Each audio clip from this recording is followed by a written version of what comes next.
오늘 우리가 볼 말씀은 사무엘상 31장 11절부터 13절까지 말씀입니다.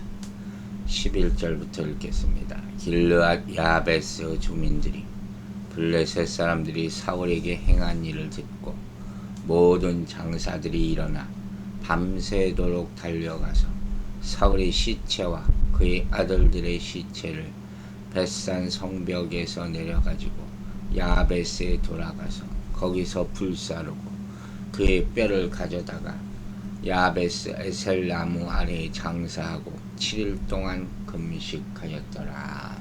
아멘. 자, 사울이 비참하게 죽습니다. 또 외롭게 죽습니다. 그런데 그의 마지막에 그를 돌본 사람이 있었다 하는 것은 우리 마음에 어느 정도 위안을 갖다 줍니다. 바로 길르앗 야베스 주민들이었습니다. 여기 길르앗 야베스라고 나오는 지명은 갈릴리 바다 남쪽 약 30km 지점에 위치한 요단 동편의 므낫세 반지파의 성읍을 말한다고 합니다. 이곳은 사울의 즉위 초기에 암몬 사람들로부터 침공을 받았던 곳이에요. 11장에 그 내용이 나옵니다. 그때 사울이 베색에서 군사를 모집해서 암몬 사람을 공격함으로써 길르앗 야베스 사람들을 구원해 줍니다. 인연이 있어요. 그러니까 지금 이 행동은 이 길르앗 야베스 사람들이 과거 사울이 자기에게 베풀어준 이 은혜를 기억한 것이죠. 참, 이게 그러고 인생 몰라요. 그죠?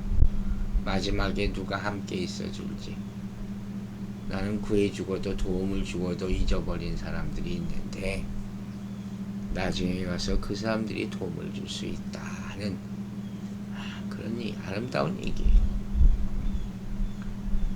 여기서 나오는 블레셋 사람들이 사울에게 행한 일을 듣고 했잖아요. 어떤 일을 행한 겁니까?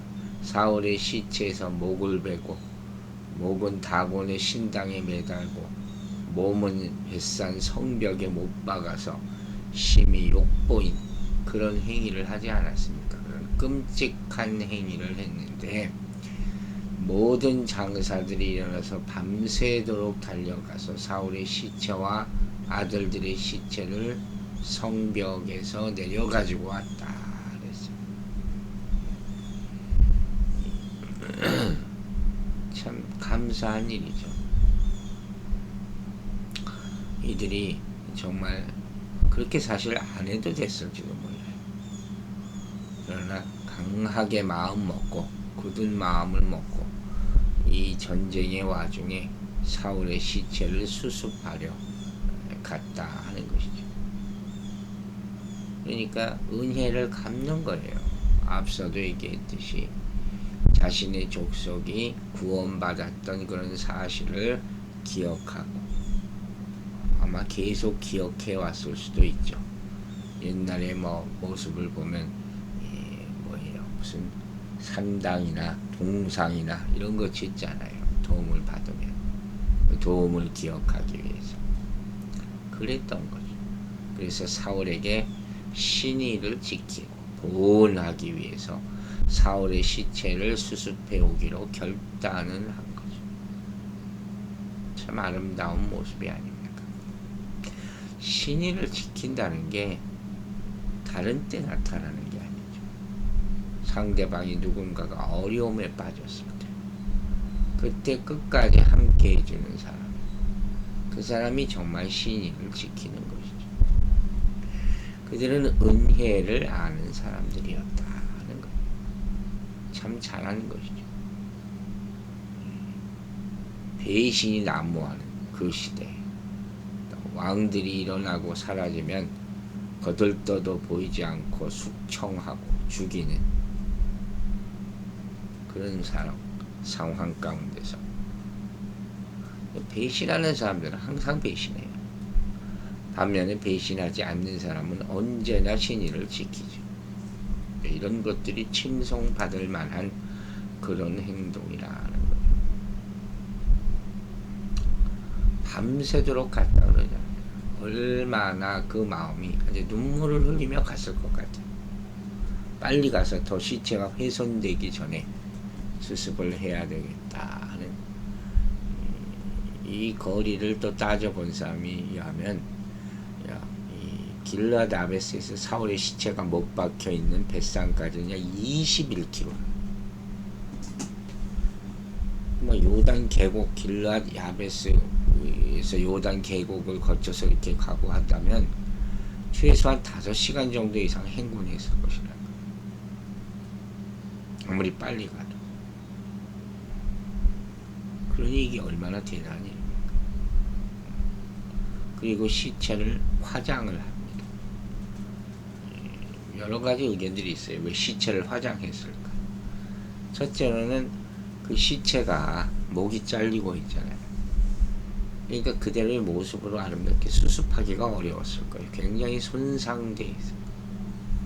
일반적으로 살 수 있는 매장의 방법을 사용하기가 쉽지 않았다는 그런 견해가 있고, 또 매장을 할 경우에 나중에 블레셋 사람들이 다시 또 침공해서 시체를 파내고 다시 또 모욕하는 그런 일이 있을 수도 있다는 얘기예요. 뭐 시체를 꺼내서는 부관 참시하는 게 있잖아요. 관에 있는 이 시체를 꺼서 훼손하는, 충분히 그럴 수도 있는 것이죠. 블레셋 사람들은 사울을 원수처럼 여기니까. 그래서 모욕을 주려고 그렇게 매달아 놓은 거니까. 시체가 썩었을 수도 있고, 또 모압 암몬 등의 이방국과 인접해 살았기 때문에 그들의 영향을 받은 길르앗 야베스 거민들이 이 훌륭한 용사들을 화장하는 그런 장사법에 따랐을 수도 있다는 것이죠. 어떤 사람은 여기 나오는 불사르고라는 단어를 송진을 바르다 하는 의미로 해석을 해서 이 길르앗 야베스 거민들이 여부스 사람들의 장사 방식에 따라 사울의 시체를 방부 처리했을 것이다. 이렇게도 해석하게 해요. 근데 뭐 여러 가지 해석이 있지만 뭐 그게 중요하겠습니까?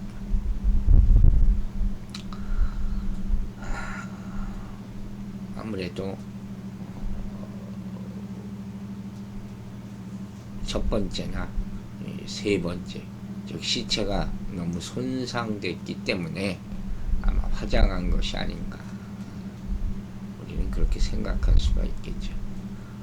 그런데 이 사건과 동일한 내용을 병행적으로 다루고 있는 역대상 10장을 보면 이런 내용은 나오지 않는다는 거예요. 시체를 불사르는 내용은 언급하고 있지 않고, 다만 뼈를 묻은 일에 대해서만 나오고 있는 것을 볼 수가 있어요. 아마도 이것은 산 사람 혹은 시체를 불사르는 행위를 악행에 대한 형벌의 관점에서 보는 모세 오경의 가르침에 따라서 이 길르앗 야베스 거민들의 행위를 바르지 못한 것으로 이해하여 화장했다는 얘기를 삽입하지 않은 듯합니다. 역대상 레위기 20장을 보면 그런 내용이 나와 있어요. 어쨌든 뭐 이런 기록이 있으니까 사울의 시체가 화장된 것으로 보는 것이 타당했죠.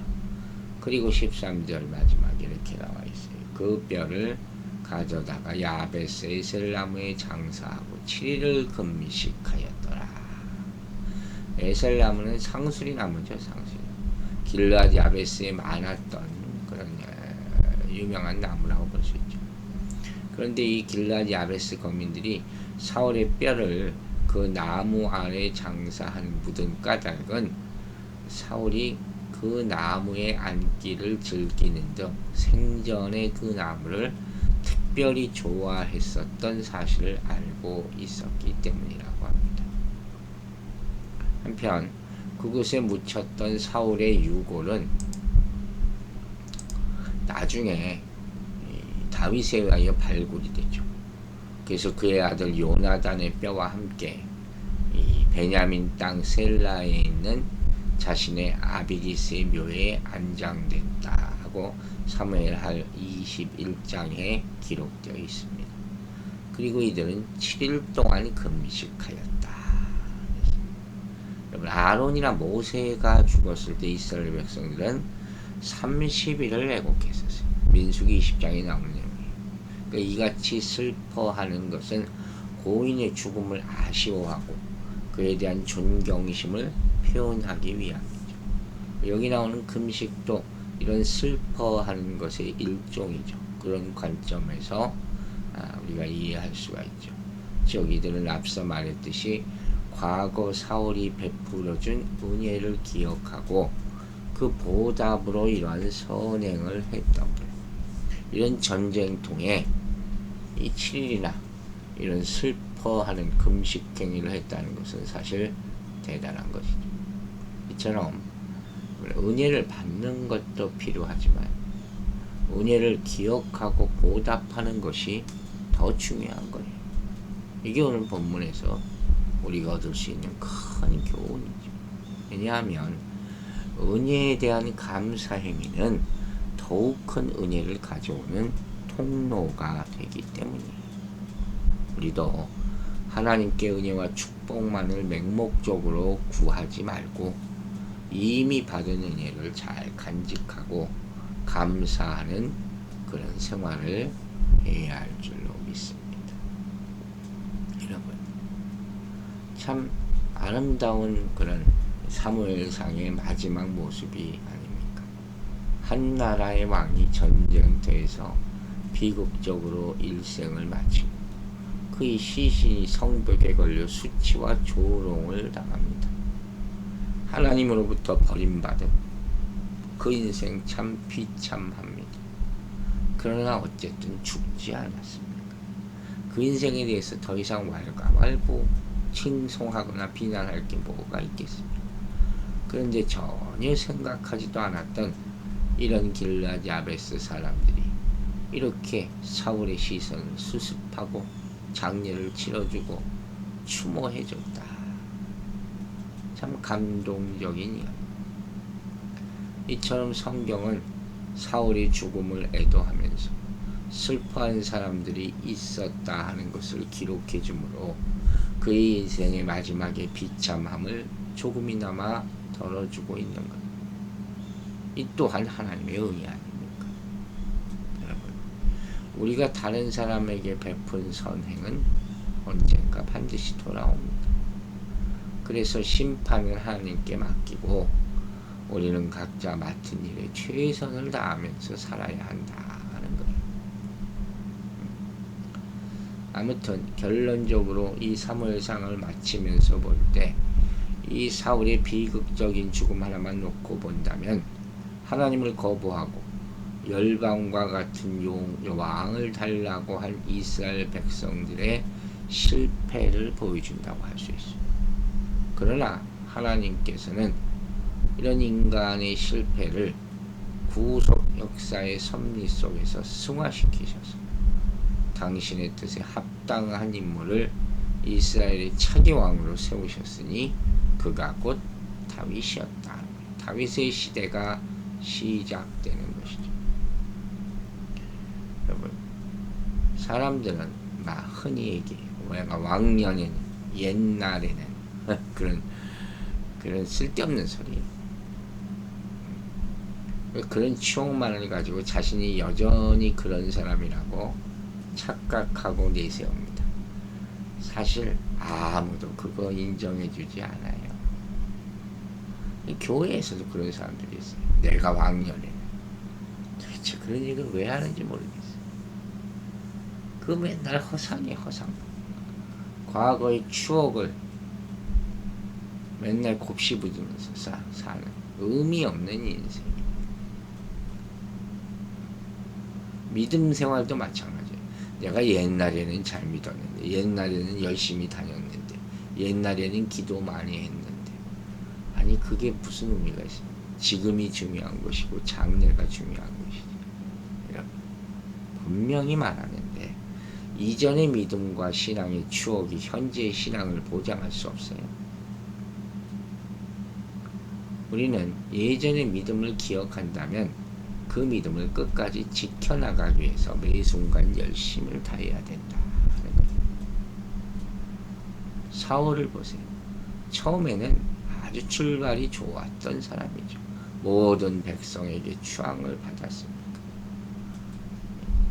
처음 사무엘이 사울을 만났을 때 그때의 모습이 9장에 나오잖아요. 요약하면 이런 것이었어요. 사울은 준수한 소년이었고 부모의 마음을 알고 나귀를 찾으러 다니는 효자였고 하나님의 사람을 만나서 예물을 드리고 작은 사환의 말을 존중하고 겸손하고 하나님의 은혜로 이렇게 사무엘을 만나서 왕의 기름 부음을 받는 택함까지 받게 됩니다. 그때만 해도 사울은 나는 가장 작은 자라 겸손해야 합니다. 그런데 하나님께서 사울을 존귀한 자로 높여주시고 그는 하나님의 말씀을 듣기를 참 좋아했습니다. 성령도 받았어요. 그런데 결말은 이렇게 비참해졌습니다. 언제부터? 하나님의 뜻을 거역했을 때부터. 우리는 아주 귀한 교훈을 이로부터 얻습니다. 먼저 이스라엘 백성들, 그들이 영적인 지도자 사무엘의 말을 안 듣고 이방나들이 왕을 가졌다고 자기들도 왕을 달라고 고집한 결과가 바로 이와 같습니다. 그 시작이 이랬다는 거예요. 왕정이란 정치 제도만 좋다고 다 좋은 게 아니에요. 잘 사는 게 아니에요. 백성도 좋아야 되고 왕도 잘해야 돼요. 하나님을 높이는 것이 가장 중요하고 하나님의 말씀에 순종하는 것이 가장 나라를 잘 다스리는 비결이 되어야 된다. 그리고 무엇보다도 초심을 잃지 않아야 된다. 첫사랑을 잃어버려서는 안 된다는 말씀입니다. 또 그러므로 우리는 끝이 아름답도록 기도해야 하겠습니다. 처음 출발은 안 좋지만 끝이 좋은 사람이 있고 처음 출발은 화려했지만 끝이 아주 비극적인 사람이 있어요. 우리는 인생의 마지막이 아름답게 되도록 기도해야 할 것입니다. 내게 주어진 일이 내 영광보다 하나님의 영광을 위하여 살아갈 때 그때 그 사람의 마지막 인생이 천국으로 인도될 줄로 믿습니다. 기도하겠습니다. 아버지, 우리가 이 사무엘상을 다치게 하심을 감사드립니다. 사울의 인생의 마지막을 보면서 인생 무상을 느낍니다. 그러나 그 마지막에 그의 시체를 수습한 사람들이 또 있었다는 모습을 보면서 하나님의 배려도 느낍니다. 우리가 은혜 받은 것이 많습니다.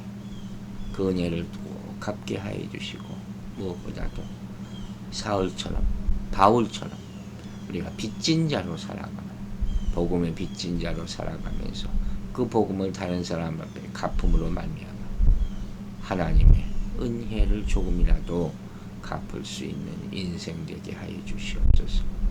또한 이제 점점 인생의 마지막 때로 가고 있는 이 때에 우리가 무엇을 하겠습니까? 우리 마지막 인생이 하나님의 영광을 나타내는 인생 되게 하여 주시고 더 아름다운 인생 되게 하여 주시고 하나님의 영광을 조금이라도 나타내고 하나님께서 보호하심과 인도하심 가운데 천국으로 인도되는 인생 되게 하여 주시옵소서. 우리 모든 성도들이 이것이 마지막 소망 되게 하여 주시고 그런 말미암아 본인의 마지막 인생길과 자손에게 축복되는 그런 삶을 살도록 베풀어 주시옵소서. 감사드리며 예수 그리스도의 이름으로 기도했습니다.